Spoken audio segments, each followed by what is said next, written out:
Hey guys, and welcome to Fatherhood.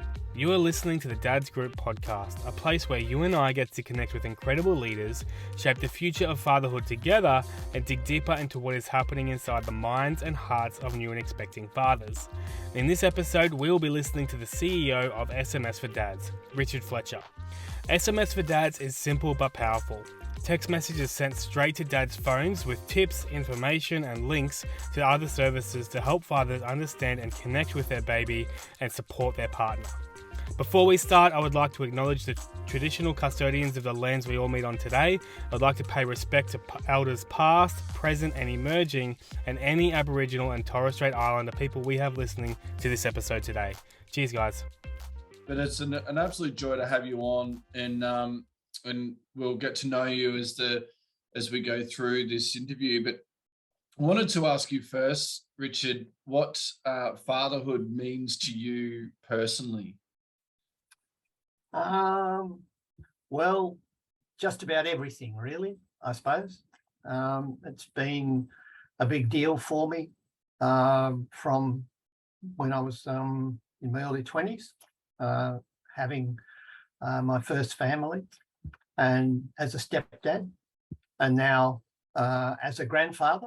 I have my grandkids on a regular basis, so I feel like it's been an important part of my existence, really, and my way of thinking about myself.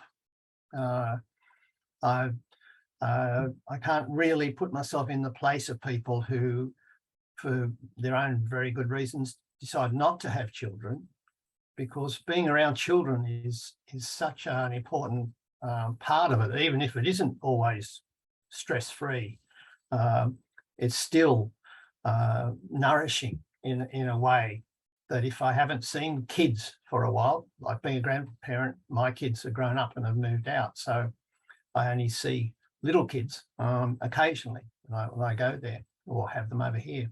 So it's a key part of who I am, and almost by accident, it's also been a key part of my work, so that it wasn't where I started, but it's certainly where I've ended up. Okay, so great point, and that actually does lead. It's a great little segue into what I was going to ask you next as well. Is that how is this? What you just said was beautiful. So how is this reflected in some of your personal life then? How is the work reflected?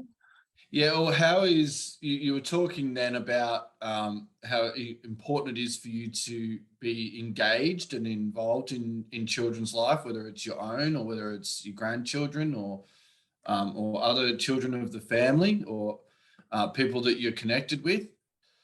So that's really important to you, and you were talking about it in a sense to me as in your personal life. So how is some of this stuff reflected in what you do professionally? Well, father's engagement, I think, is a key theme in what we do. But in terms of sticking up for dads, I think there's an obvious personal benefit. The more we recognise how important dads are, and the more we take care of dads or men as they transition to being a dad, well, the better it'll be for all of us. And that's because personally, for me, fatherhood is crucial. So when we recognise fatherhood, well, I get a bit of the glow from that. But I think it's also in the fundamental caring role that fathers have, which is still largely unrecognised, I think. The more that is recognised and supported, well, if you just think about the effects of fathers in the world, well, that'd be a fantastic thing. That would mean more connected families, less conflict, less violence.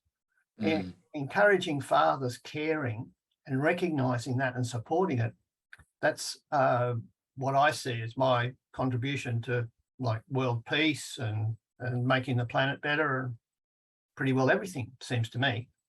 So a piece to the puzzle. Yeah.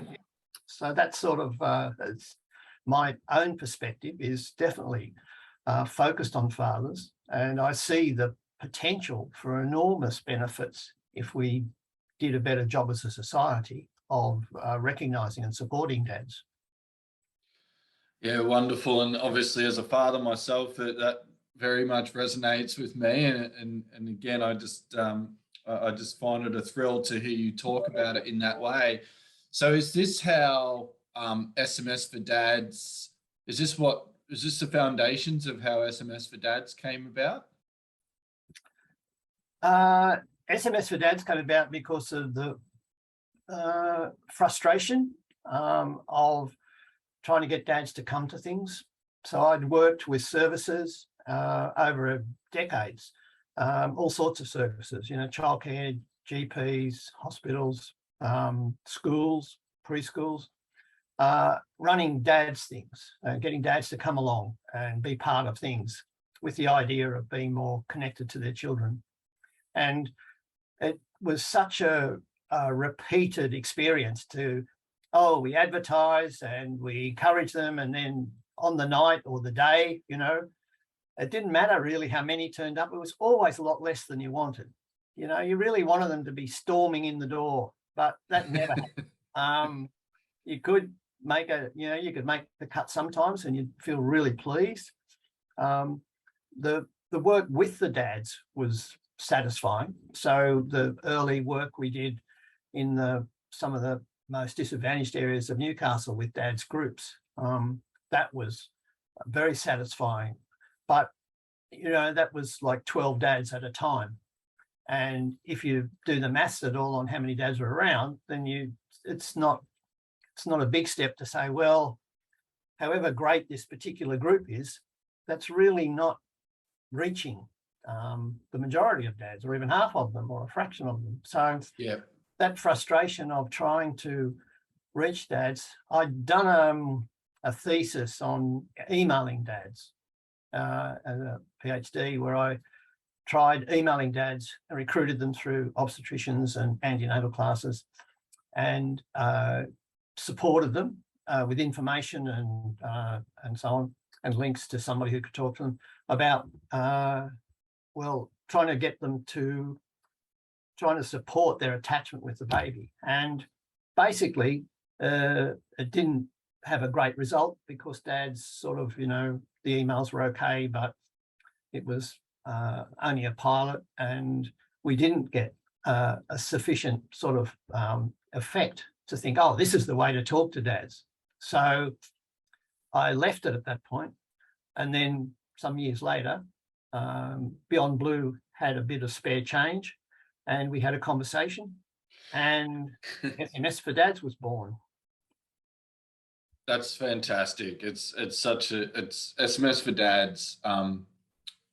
I love talking to fathers, expecting fathers, new fathers about SMS for Dads, and it's just something and I love talking about it because I truly believe in it. I just think it's such an incredible service to be providing. And so you talked about how it a point of engagement with dads, that you are trying to get more en masse, but it's not just en masse, it's also something as an ongoing thing, as opposed to that one night that you talked about, that you were trying to get, the dads flooding in. So there wasn't enough coming into the space that you were wanting to impart your knowledge or have other people share their experiences of fatherhood to help fathers learn about the nuances of fatherhood. And so you found a way through SMS to get people to connect with the fathers and engage them. But what I love about it is that it's an ongoing thing. Do you want to talk a little bit more about that? Well, when we had that conversation with Beyond Blue, it was what had just occurred to me was that dads have phones, and so we could talk to them without getting them to come into something, or log on to a website even, or something like that. Like, they didn't have to do much. If we could just get hold of their phone number and an agreement, then we could talk to them, like one small bit at a time. And that was the starting point. And so we started we're at 16 weeks gestation when dads could enrol. And we developed messages first from then until birth, then from birth until 6 months, and then from birth until 12 months. And that's the set that we've got now. But it started off with a small set and we just tested it. And that was a big surprise, actually. We had about 6 weeks of messages, or maybe only 4 weeks. And we sent them out to dads. And at the end of it, we said, well, what did you think? And we were really amazed at how enthusiastic they were, how they really said, oh, that was great. Yeah, I really like getting them. And that was really helpful. And so that really encouraged me. And then we developed the next set and so on. And so now there's hundreds of messages for different focuses. And so that's where it started. And the idea is that if you're talking, say, 3 messages a week from early in the pregnancy till the baby's a year old, well, that's a lot of messages. That's a lot of whispers, if you like, in the dad's ear.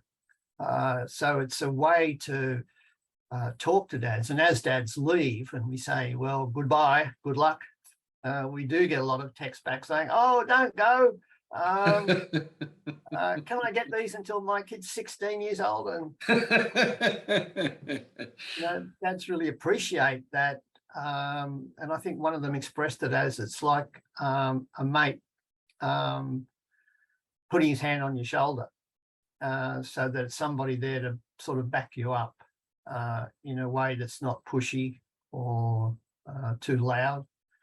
And I think that's the right tone we're after here. We're not trying to take over their lives. We're not trying to make them log on every week or every day or something. We just provide the little messages, and they've got links to more information, of course, but that's the basis of it. Is the messages are really brief and you don't have to do anything. They arrive on your phone, and we know when dads are at work, they mostly don't read them, but we send them during business hours usually.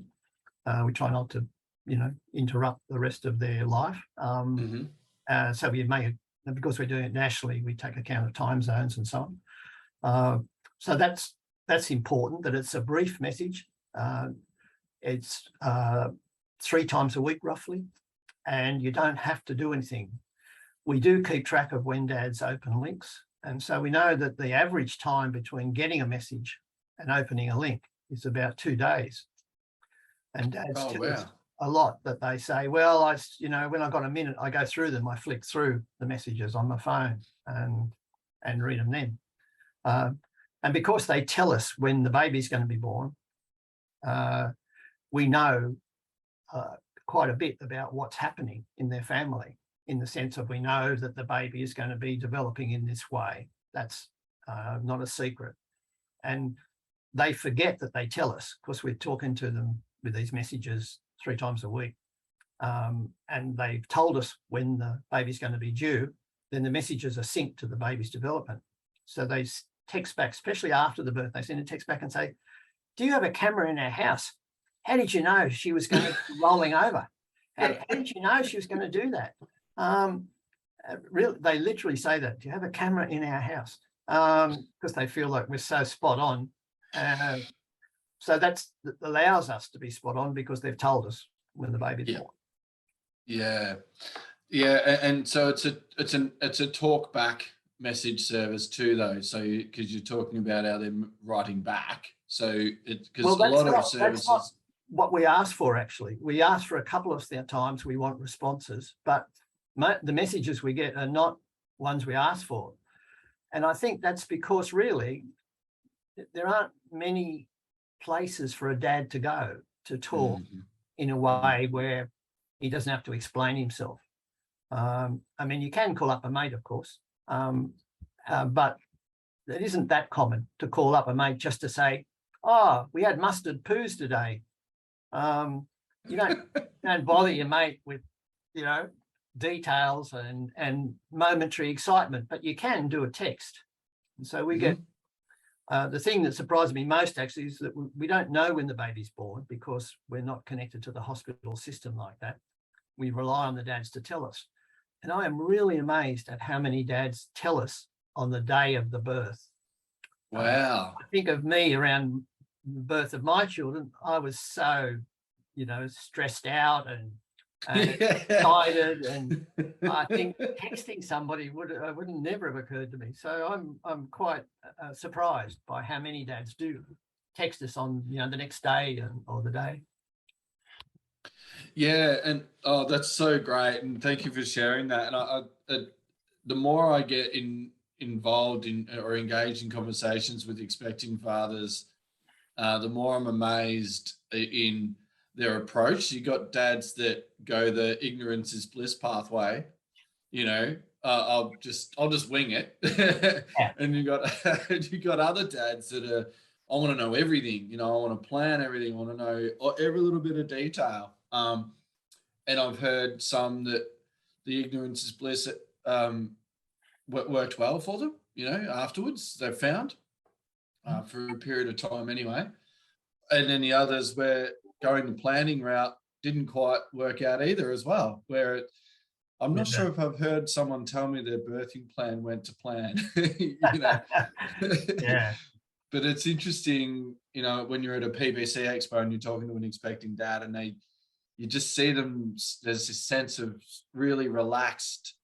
I even had a dad that wife was due in like 3 weeks, and he was like, yeah, it hasn't really hit me yet. I'm like, wow, that's a long way along to have not hit you yet. So you got 3 weeks, and it's really going to hit you hard, I reckon. Yeah, that's right. You won't have a choice then. Yeah. No, you better catch.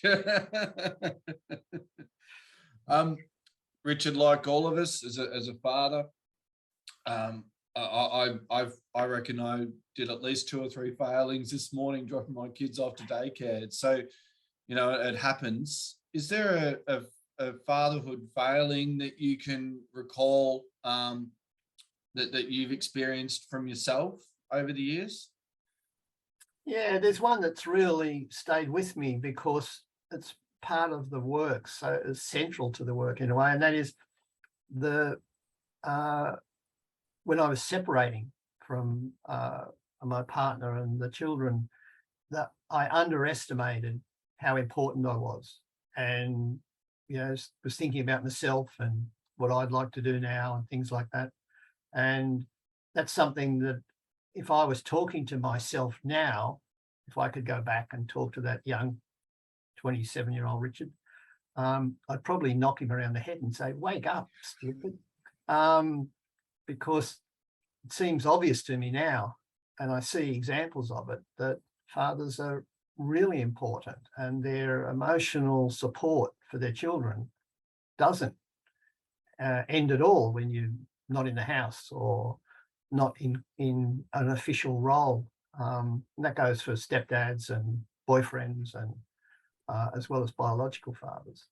I think that we dads, and I certainly did, underestimated how important, and that means that I was not sensitive to what was happening for those children, that I didn't register how they were feeling abandoned. I assumed they'd be fine, and that was sort of a failing, because it was about, I wanted to get on and do things I was interested in. Now I see that differently, and I see it even daily basis with my grandchildren. One of them was really upset the other day because I was trying to get her to go to sleep and she wouldn't, and I was really tired. I wanted her to go to sleep so I could go to sleep. And she started to really cry, and then eventually we said, well, what are you upset about? And she said, Papa, that's me. Mm-hmm. Papa's face, and I was sitting there with a stern look on my face like this, and I thought, oh, gee, I really didn't think, that I was, transmitting that sort of disapproval that I was feeling so clearly. And I think, oh, yeah, that's still part of that picture, that what you do really matters. Yeah. So that's what I carry with me. And I think that's a key point for dads. Yeah, it is definitely. It is, and it's again, if we talk about the stuff that I'm really passionate about is, and I was just talking about this like yesterday with one of the a service provider about how I feel like one of the most critical things for fathers to understand is how important they are in their child's life, because I find that uh, um, and the percentage I gave it, but it was around, I'd argue that over 90% of fathers wouldn't really understand anyway how important they are in their child's life, and what play playing with your child actually means and what it means for their development and all those sorts of things that we know about. And I think, and I personally blame that, it's just not accessible to the average dad, and I blame the language that it's normally in as a, and it just, so in terms of, you've had time, you said 27 to now, so you've had time to reflect and sort of think about those sorts of things you were just talking about, with your children. But is it, what's led you to understand that failing? Do you know what I mean? How is it?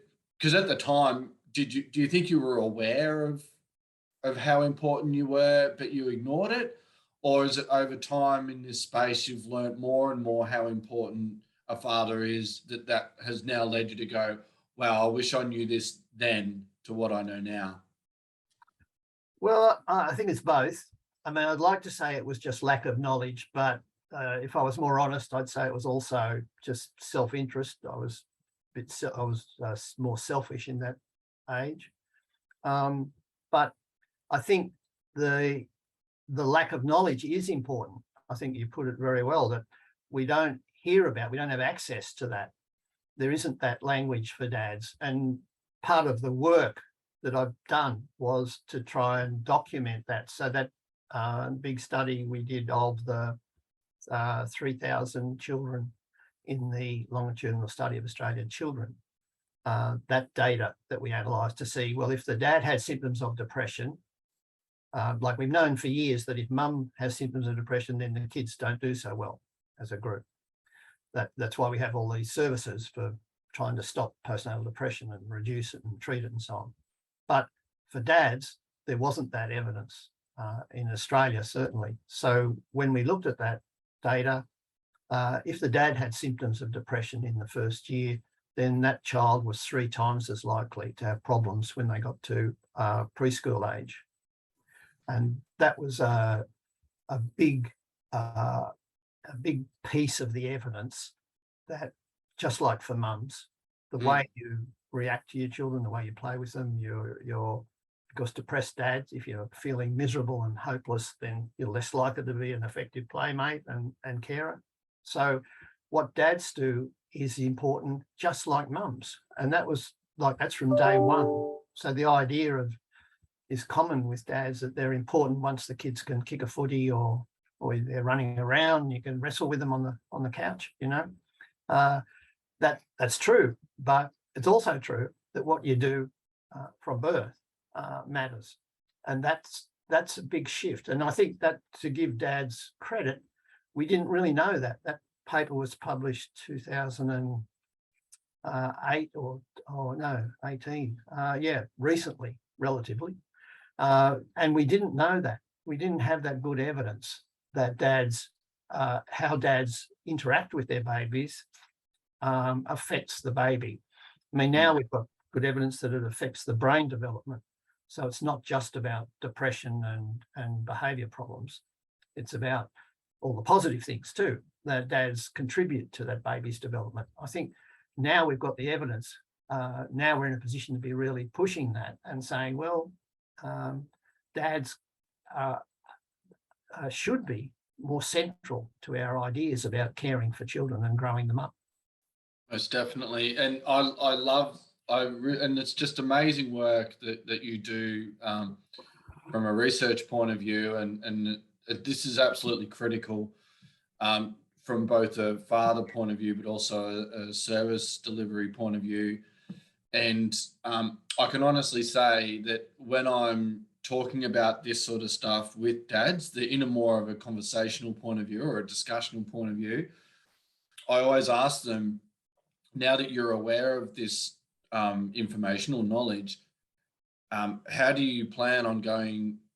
How do you plan on playing with your child next? You know, what does it do for how you know? And they're like, I just can't wait to get home to play with my child now. You know, and now that I understand that play on the floor with them and me doing goo goo gaga, you know, on the floor isn't just something that I'm just doing just for fun, that it actually, you know, now I understand that this can actually have an impact on them 10, 20, 30 years down the track.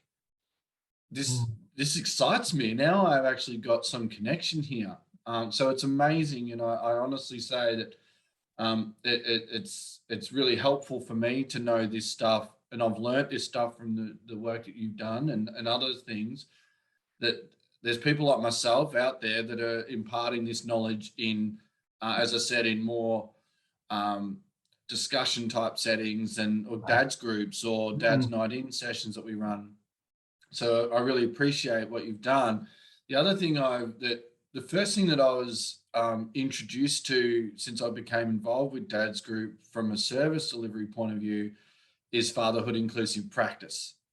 I thought it would be remiss of me to go through this chat with you now and not ask you to touch on that just a little bit and share a little bit of my view on it or what I've found even recently. But did you want to talk a little bit about, the paper the guide, the Fatherhood Inclusive Practice Guide? Well, what comes to mind is the wake up moment when I saw that, which is related to one of the developments of SMS4Dads background, not the project. We had here in Newcastle, where I live, we had a family situation where another family, a friend of ours, one of the teenagers was raped, and the dads in that group talked about that a lot. And we decided I have girls myself, and our girls were young, but in the group we sort of added it up, and the stats mean that, well, this is going to happen again to one of us. You know, one of us dads is going to have a girl who's going to be in that situation, and that was a terrifying idea. We decided to. I'd been a school teacher previously, and so I knew how schools worked. And a guy from the Steelworks and I got together and we set up a dad's group to talk to boys about how do you have relationships with girls and not rape them. That sort of seems like a sort of good starting point. So we got hold of a program and started that in schools. And when we went to the schools, they said, oh yeah, that'd be great. You know, this is really the sort of thing that young fellas should hear about. And so we went into schools. We always had about 8 or 10 dads. So we didn't look like a teacher or a policeman or a priest at the top of the class giving a talk. And we'd have a class of boys, and the dads would go and we'd run them through this idea about, well, what about this situation? What about this situation? And the boys, even the roughest schools with the roughest boys, were perfectly behaved, because having 8 or 10 men standing out the front is such a different situation than any normal classroom setting. And we had blokes from all walks of life. You know, we had gardeners, and we had one priest, I think, and a psychologist, and a bloke who worked, a couple from the Steelworks. So we had ordinary sort of guys who were the fathers. And our idea was, we said, well, look, we'll do this and show them how it works, and then we'll just hand it over to the schools, because, you know, it's a good thing. And we were getting really good feedback. The teachers, we always had a teacher in the classroom with us. They were always amazed. They'd say, that little rat, he didn't do anything. He did everything to you. How come? Well, for me, he won't sit still for a second. And the teachers were quite impressed with how the boys behaved, particularly when we asked them to move the chairs. You know, we say, can you move the chairs out so we can... They said, did you see how they moved the chairs? Did they bang into anything? Did they hit each other? No. They just move the chairs. Amazed at the effect of having a group of men interested in these boys. So that was a real wake up that was a wake up in that area. But the main thing I took from that in the end was we said, okay, here you go. This is the format. You don't need us to do this anymore. And all of the schools said, oh, hold on a minute, dads, no, that's way too hard. I mean, they didn't say it exactly like that, but none of them took it up. And It dawned on me that, oh, yeah, of course, dads are just invisible in the school, really. When they have parents' nights and all the mums come, or you have, book covering sessions and the canteen, everything is built around mums. That mums are the ones who do things and dads go to work. Mm-hmm. And that really hit me, that the services were basically incapable of engaging dads because they didn't, even though they were men themselves often, they didn't feel confident in how to talk to fathers, or they didn't believe that fathers would be interested and so on. So that was a real wake up for how services could be completely, not that they didn't like dads or anything like that. It's just that they were, their mindset was so focused on mothers that mm-hmm. fathers were invisible. Yeah, and I thank you again. I just think it's amazing, and I for one, like the guide is, you've created such a simple guide with thorough but simple guide. Like you could literally hand it to any, even a student going through university that has no connection to fatherhood whatsoever. Oh, well, I shouldn't say that. They're not a father or they're not a mother themselves, and they could still easily understand how easy it can be to do and how critical it is if you actually just follow it. What I will say is though, and again, it's something that I feel like as part of my role when I'm either talking with service providers or graduates, how important it is to talk about fatherhood in inclusive practice. And I'm still, sadly though, I'm still continuously reminded as to how little, like you said, that fathers are focused on during their training. I was talking in front of about 15 graduates just 2 weeks ago that are going into the maternal and child health space, and none of them knew what fatherhood inclusive practice was, or none of them had any idea about it. Mm. And I thought, here is something that is so easy to follow. Here is something you don't need to do 5 years of a degree to work out, okay, how, when I go into this field, can I be a little bit more inclusive or supportive of fathers when I'm engaging with them? Something so simple. So again, then rather than say, right, go and read this guide, again, I find it's a great opportunity for me to share one little tip of how they, through a father's lens, as to how they can engage a dad on a meaningful level by asking just one question. So again, thank you so much for that. The one question? What do you tell them? What's the one question you tell them?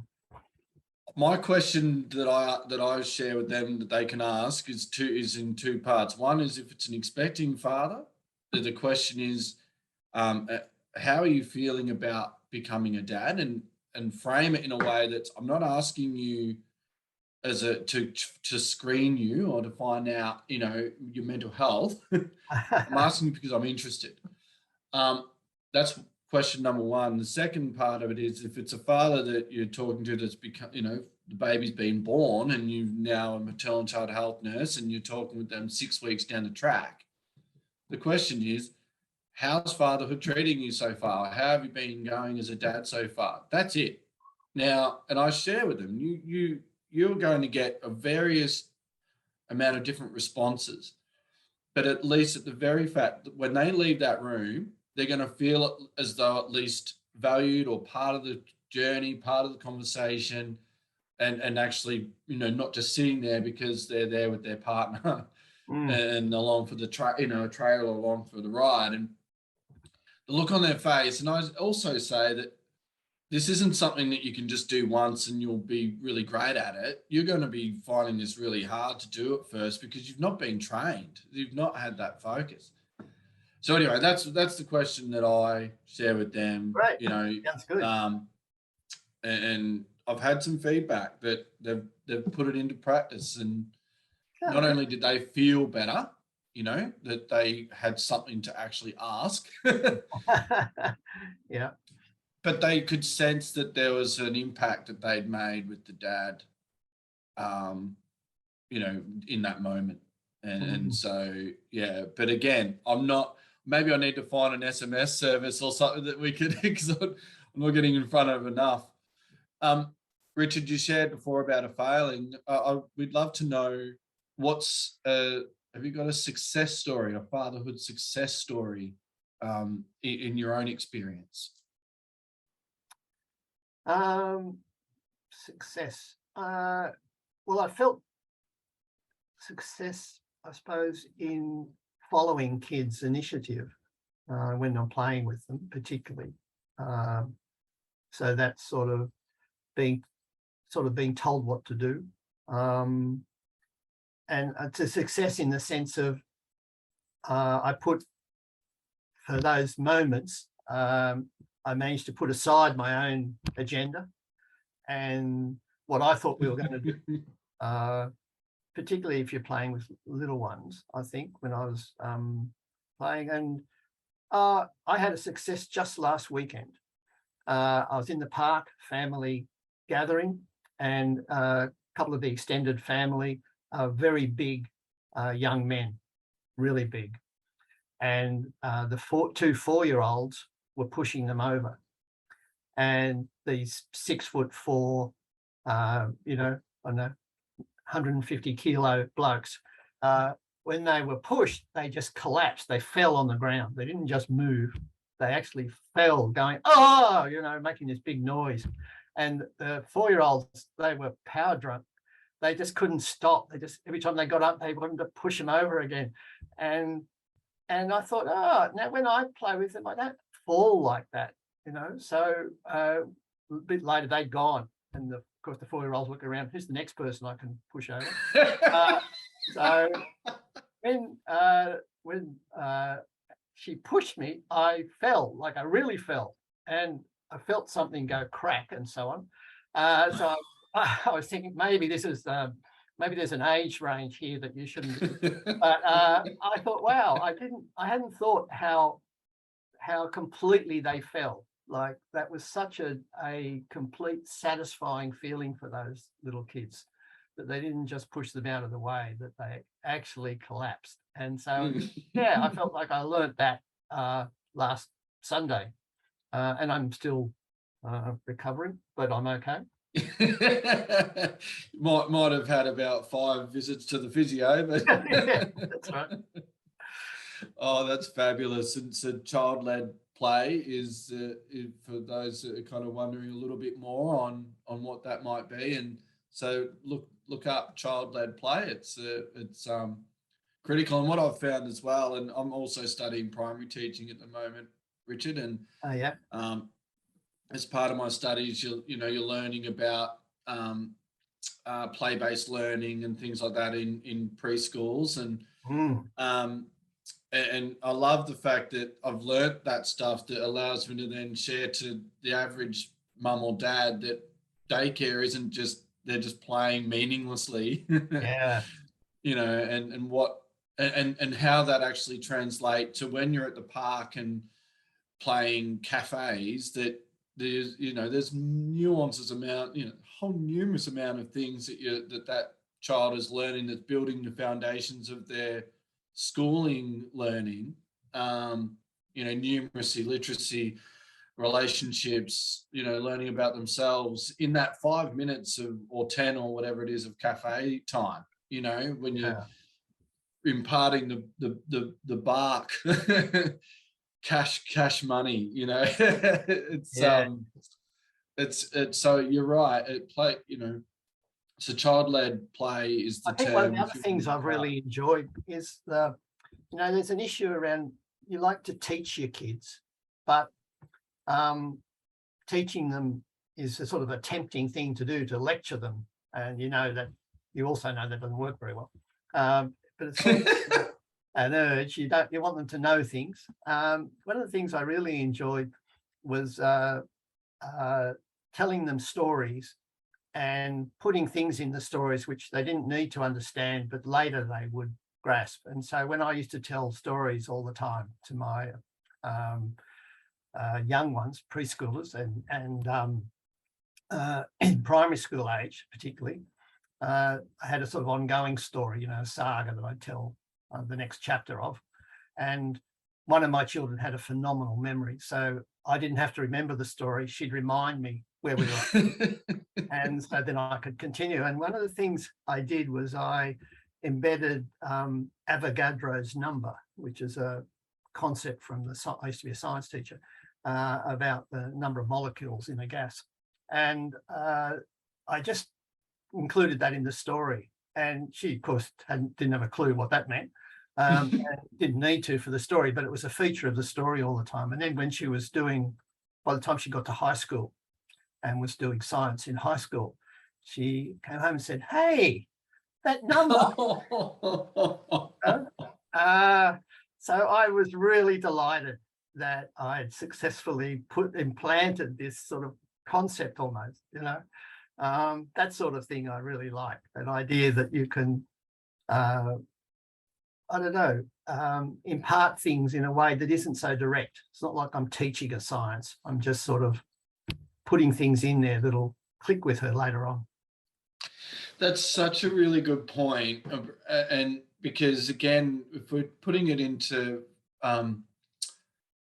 fatherhood practice or fatherhood time, the fact that, again, like, because you don't see the result straight away, you never really know what the impact is of what you're having, good or bad, right? Yeah. So it took maybe 10 years before she's come home and said that, but it doesn't mean that it stops us from still going through the process or doing what it is.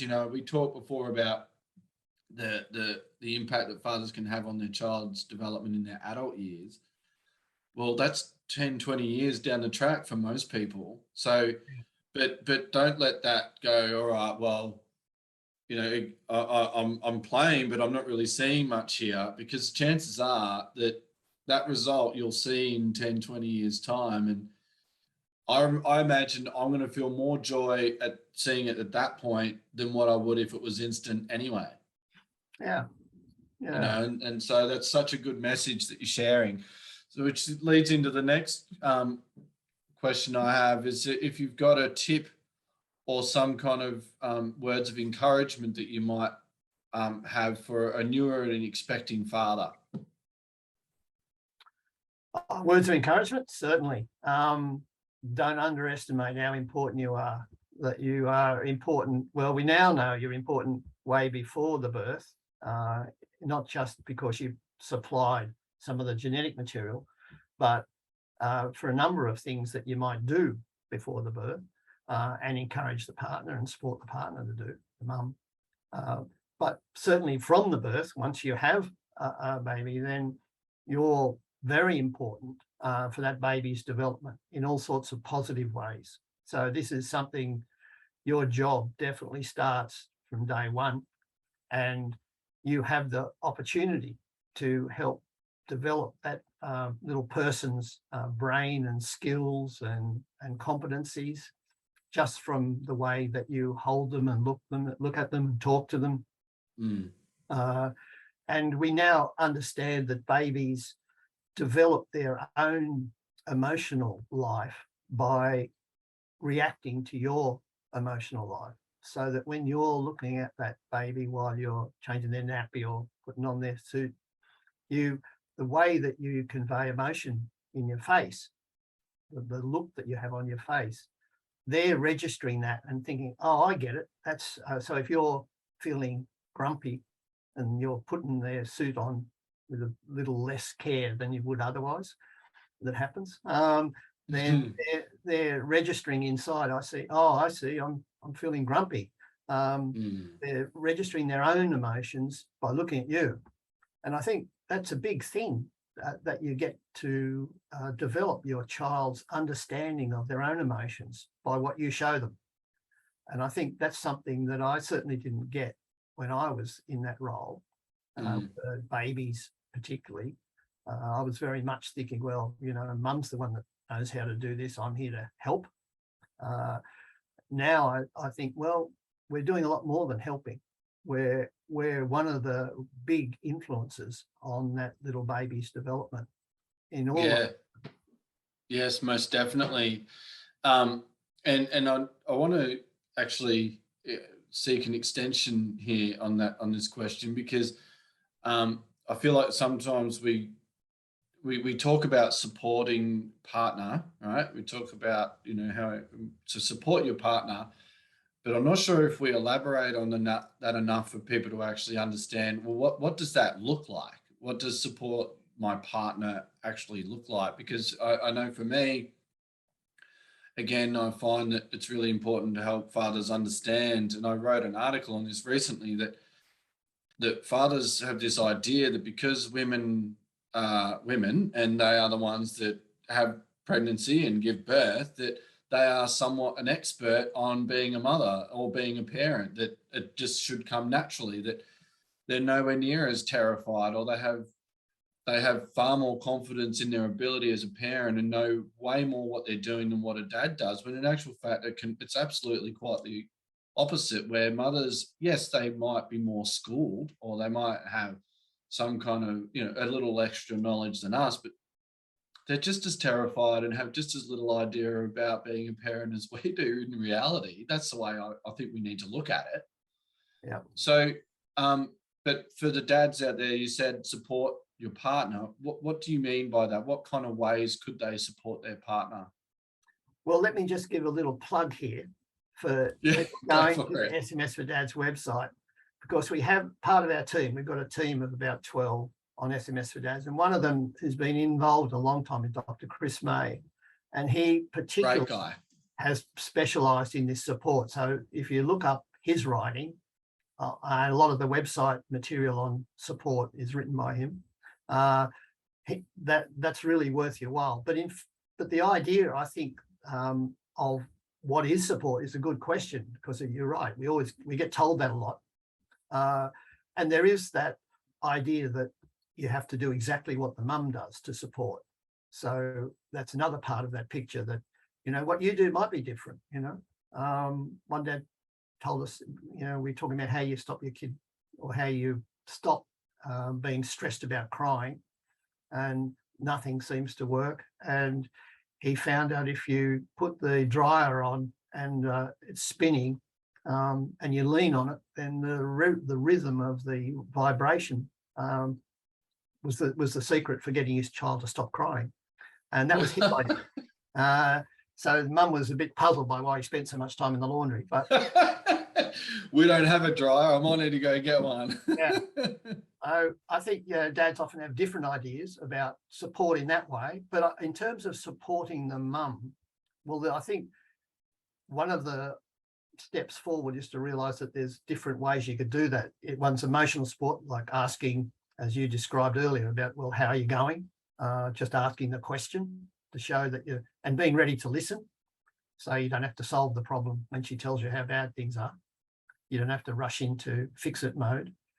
That's one thing you can do. But there's practical things you can do that obviously around the place, the ordinary things about the baby's need, about cleaning, caring, and so on, feeding. And then there's looking out for her where she might be either unsure or feel some shame about asking for help or information. So you might be the one that works out, really, she should be talking to the GP. That sort of support where you're not fixing it for her, but you're giving her encouragement to go and get some help or assistance, or maybe to reach out to her sister or her aunt or her mum or somebody to come over when she's really strung out and she can't quite figure out what to do next and really needs some help, but you're going to be at work. You don't have to solve it by stopping work, although that might be an option, but you can solve it maybe by helping her reach out for some help. So there's various ways you can support her. not just saying I'm here, but looking at those other aspects. That's amazing. I really appreciate you sharing that. And I know that there are many, many, many fathers out there that, of course, listen to this podcast would find that extremely helpful. And I think the other thing is, let me add that the assumption that the mothers know exactly what they want and what they want from you. When we were in some antenatal classes, we got the mums and dads to independently write out what they do and what they'd like. And when we asked the mums, does he do this? And they said yes or no. And then we said, do you tell him when he does it, whether it worked? And they said, oh, no, I don't actually. So getting feedback from the mothers is an important part of support. And that's something that obviously we're not in a position to insist on from SMS4Dads, but it's something that dads can keep in mind is to check and ask, well, was that helpful? Rather than just, roll with whatever happened and guess at whether it's helpful. I think it's good to ask. Yeah, absolutely. And I suppose, yes, it would be a very tough question and you might not like the answer you're going to get, but I suppose extended to that is, be a great idea or a helpful idea maybe to actually ask your partner how they think you are going as a dad as well. Again, you might not like the answers that you receive, but I suppose it's just like asking your boss. If you're going to ask your boss how you're going and you want the feedback, you better be prepared to receive the, constructive feedback. And so, be prepared to put yourself on a platter. And what I found interesting, we did Tom and I did a webinar with some corporate fathers a couple of months back. And when you talk about feedback, one of the dads actually shared that he's got teenage children and he asked his children how they feel he is like as a dad. And I thought, wow, that's, again, that's very, very brave. And he said, I was really confronted with stuff that I thought, I was doing well in and I wasn't, or some areas I was doing better than I thought I was as well. But he asked his children how they felt he is going as a father. And it really helped change things for him to either stop or start or keep doing, and I just found that such a great piece of advice to get the feedback. You want to know how you're impacting on them or how you're going as a dad? Ask your kids. I thought, wow, that's very powerful. The final thing I wanted to ask you, Richard, you've been, I suppose, in a professional sense in the fatherhood space now for the better part of maybe 3 decades. It could be more. I think that's my understanding, maybe a bit longer. But and you've been so invested and engaged in it for such quite some time, and I don't see you stopping anytime soon. So what does the future of fatherhood, what could it look like? What's the future of fatherhood? How could it look like for you? You mean the fatherhood space, how I think that will develop? Yeah, what would you like fatherhood to look like, I suppose, is probably the better way to ask that in the next, say, 10 years. Well, I'd like it to be more embedded in ordinary services, basically, and for fathers to have more of a voice in how things are arranged, even on the level of, like, the services are obvious in the sense of, like, maternity services. We could stop calling them maternity services and start calling them family services. We could have, I don't know that we need identical services. We don't need like a midwife for every dad. I don't think that's it. An SMS4Dads is an example of how you can be outside the system, but part of it in a way. So I'm thinking there'll be more things like Dads Group and SMS4Dads that'll just be part of the service. And so they'll say, yeah, of course, yes, all the dads. And we'll do things that they've done in other areas where it won't be so much you have to opt in, but we'll use opt out. so that when a birth is registered, the dad gets the message that here's your local dads group. You're registered for SMS4Dads, and if you don't like it, then just send a text and we'll take you out.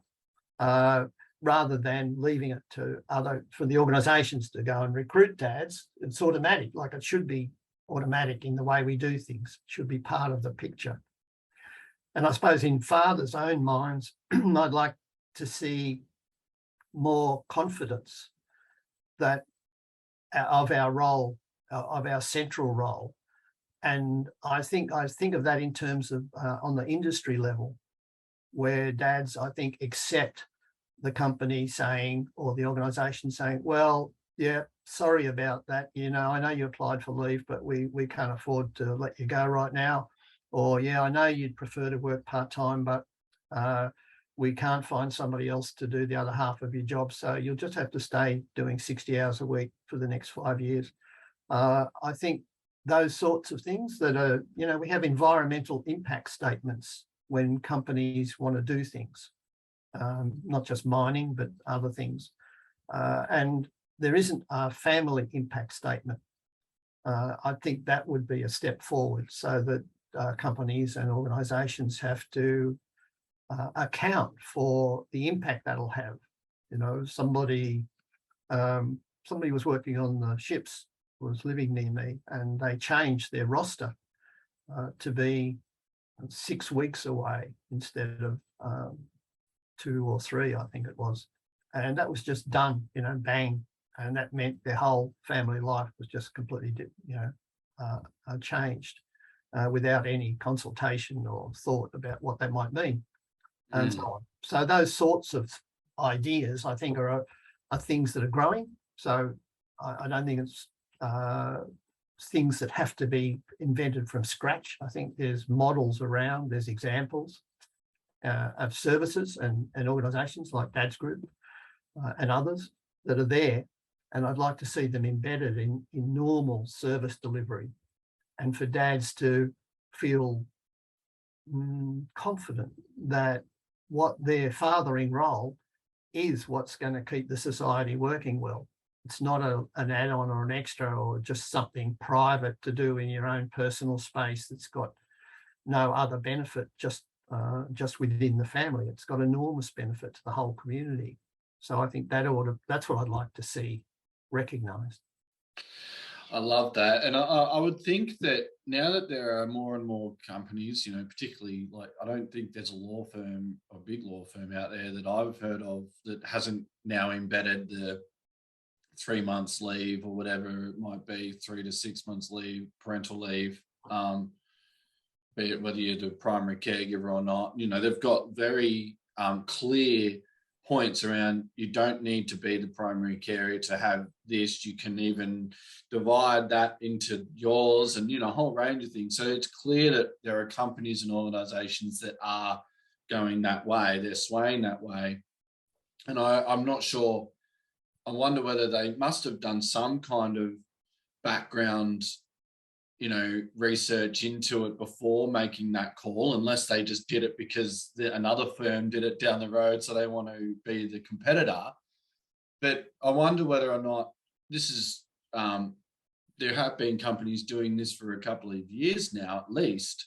And I wonder whether or not there is enough time for there to be an impact statement done, or some kind of research into PwC or whoever it might be, that could be like, okay, so we've been doing this 6 months leave now, or 3 months leave for 3 or 4 years.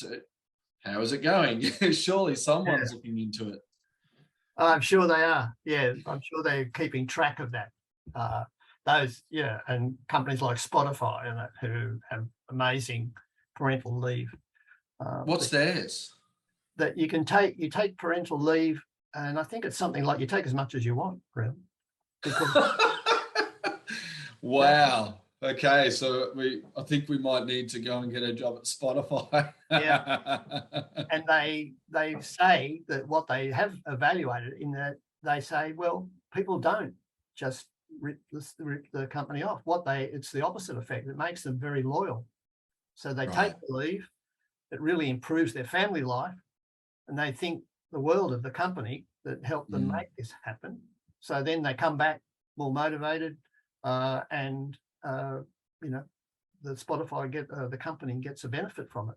So definitely, and I think companies. This is a great message for companies out there. You'd have to be quite blind not to see or know or realise that if you're either a father or a parent or an expecting father or parent, and you're either changing jobs or you're in a job, that they're not the first thing we're going to do is go and look at your leave entitlements, because again, as time goes on and fathers are getting more and more involved and wanting to be home more and be more intentional and active in their child's life, and as they are starting to realize more and more the impact that they are having on their children in the early years, that over time, this is actually going to be an expectation. And that if you don't, I'm just going to go look elsewhere. And I don't care if I'm going to get paid 10 grand less, I'll go there regardless, because they will give me what I want.